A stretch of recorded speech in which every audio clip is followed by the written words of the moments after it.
For most of history, the deep ocean has been treated as a place to fear. Monsters, nightmares, things better left in the dark. But something's been changing. In just the last 2 years, several real deep-sea moments went properly viral. Not because they were scary, but because people couldn't stop watching. A fish nicknamed after a Greek myth. A 100-year-old mystery solved on camera. A newly discovered animal named by 8,000 strangers on the internet. And a live stream that pulled in over 17 million viewers, watching nothing but a research vessel's camera feed. Today we're covering the deep-sea moments that actually broke the internet, and why they hit different. Welcome back to the Abyss Report. Let's start with the one that surprised everyone the most. A fish nobody expected to fall in love with. In 2025, a photographer near Spain's Canary Islands filmed something that had never been recorded before.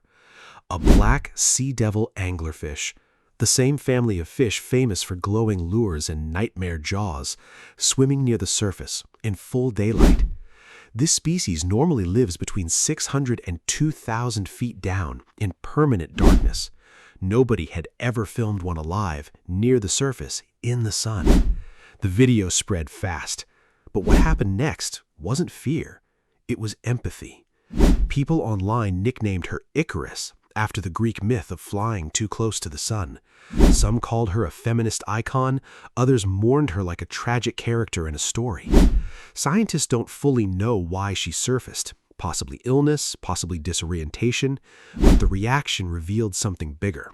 For decades, anglerfish have been the go-to symbol of deep-sea horror. This moment flipped that completely. Researchers studying anglerfish evolution said the sighting reignited real scientific interest in a question that's still unanswered. Why did deep-sea fish evolve to look this strange in the first place? One video, one fish, and suddenly millions of people who'd feared the deep ocean were rooting for something that lived in it. That's not something science usually gets to see happen in real time. And it was only the beginning. The colossal squid was named by scientists back in 1925.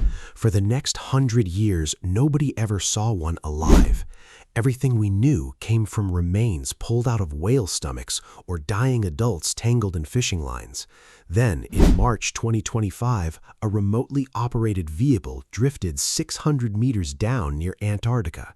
It caught something on camera, a small, transparent, glass-like creature drifting calmly in total darkness. It was a juvenile colossal squid, alive, healthy, and completely unbothered. Adults of this species can weigh over 1,000 pounds, the heaviest invertebrate on the planet, heavier even than the more famous giant squid. The footage spread everywhere within days. For a century, this animal existed only in scientific footnotes. Now, for the first time ever, the entire internet watched it actually swim. Remarkably, the same expedition also filmed a completely different species alive for the first time, the glacial glass squid, just weeks earlier. 200-year-old mysteries solved back-to-back by the same research vessel. If something this famous could stay hidden for 100 years, what else is still down there? This next one isn't famous for how it looks. It's famous for how it got its name. Scientists discovered a strange new species of chiton nearly 3 miles beneath the ocean surface. It's covered in 8 armored shell plates with an iron-hard tongue used for feeding. It even hosts a small group of worms near its tail that survive by eating its waste. After the creature appeared in a popular science YouTube series, public interest exploded. Researchers decided to let the internet help name it. They expected a modest response. They got over 8,000 submissions in a single week. 11 completely different people independently suggested the exact same name. That name, Ferrarella populi, was the one scientists chose. It translates from Latin to "of the people." A newly discovered deep-sea animal officially named by public vote because enough strangers online cared enough to try. That's not something that happens with most new species discoveries. This one was different from the very beginning. In the summer of 2025, A research vessel began live streaming footage from a canyon off the coast of Argentina. Nobody expected anyone to watch. Instead, over 3 weeks, more than 17 million people tuned in. 3/4 of them were in Argentina itself. People watched from Buenos Aires apartments and from small towns high in the Andes Mountains. What were they watching? Just a live camera feed from a remotely operated vehicle exploring the deep seafloor.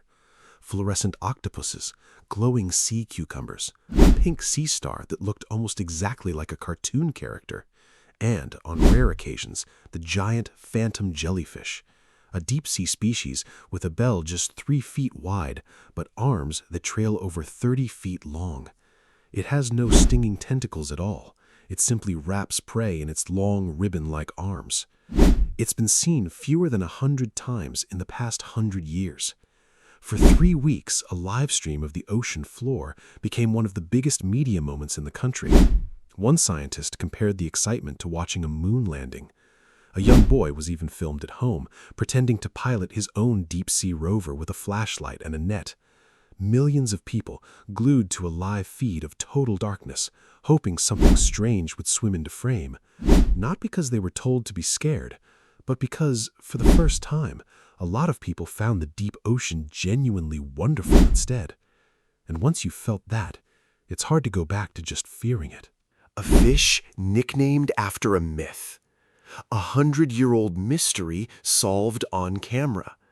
A new species named by thousands of strangers. A live stream that felt like a moon landing to millions.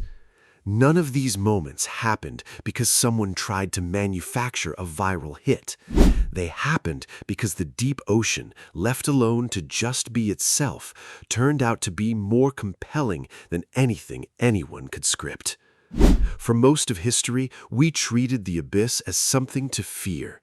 Maybe the real shift isn't in the ocean at all. Maybe it's in us, finally paying attention. Which of these stories did you already know about, and which one is new to you? Subscribe to The Abyss Report. We go back down next week. See you in the deep.